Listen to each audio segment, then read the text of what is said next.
বিদ্রোহীকে রাখার অনুমতি দেয় না, তদ্রূপ আল্লাহ রাব্বুল আলামিন তার বিদ্রোহীকে তার জমিনে থাকার অনুমতি দেন না। এই রাসূলুল্লাহ সাল্লাল্লাহু আলাইহি ওয়াসাল্লাম ঘোষণা করেছেন, মান বাদদালা দীনাহু ফাকতুলুহু, যদি কেউ তার ধর্ম পরিবর্তন করে মুরতাদ হয়ে যায় তাহলে তাকে হত্যা করো। বুখারী শরীফের হাদিস। অন্য হাদিসে নবী করিম সাল্লাল্লাহু আলাইহি ওয়াসাল্লাম ইরশাদ করেছেন, মান সাব্বা নাবিয়ান ফাকতুলু, যদি কেউ নবীকে গালি দেয় তাহলে তাকে হত্যা করো। কিন্তু এখানে আল্লাহ পাকের উদারতা রক্ষা করুন, আল্লাহ রাব্বুল আলামিন তার বিদ্রোহীদেরকে শুধু হত্যা করার কথা বলেন নাই, বিদ্রোহী যদি তওবা করে সে তওবার সুযোগ দিয়েছেন।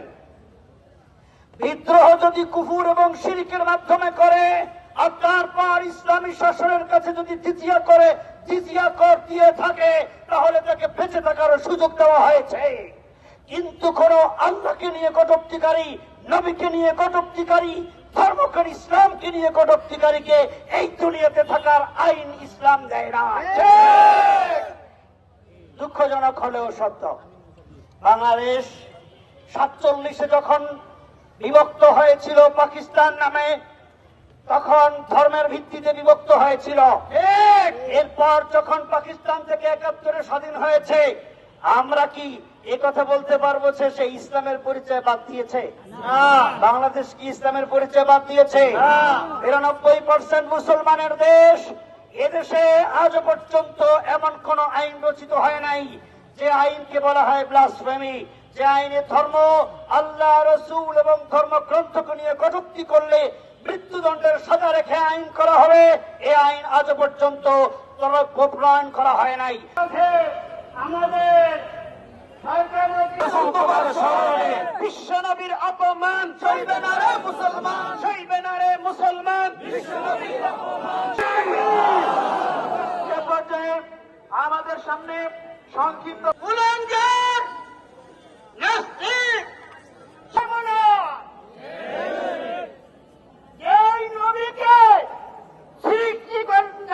মেরে ফেলায়, সে যদি সরকার এই সমস্ত ইমান জজবাওয়ালা মুসলমানদের দায়ী করতে পারবেন না।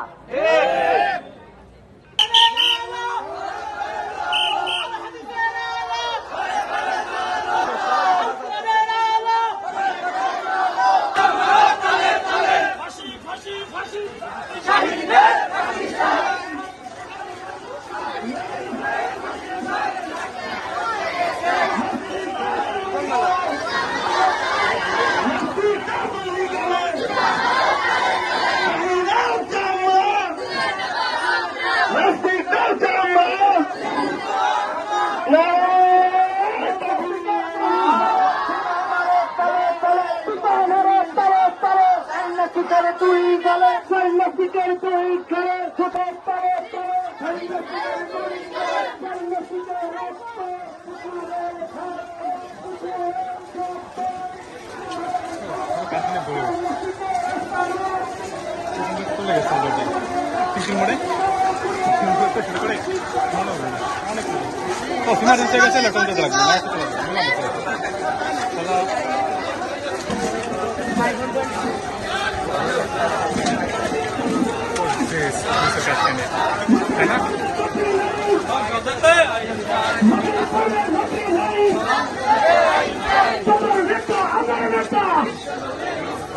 আমার নেতা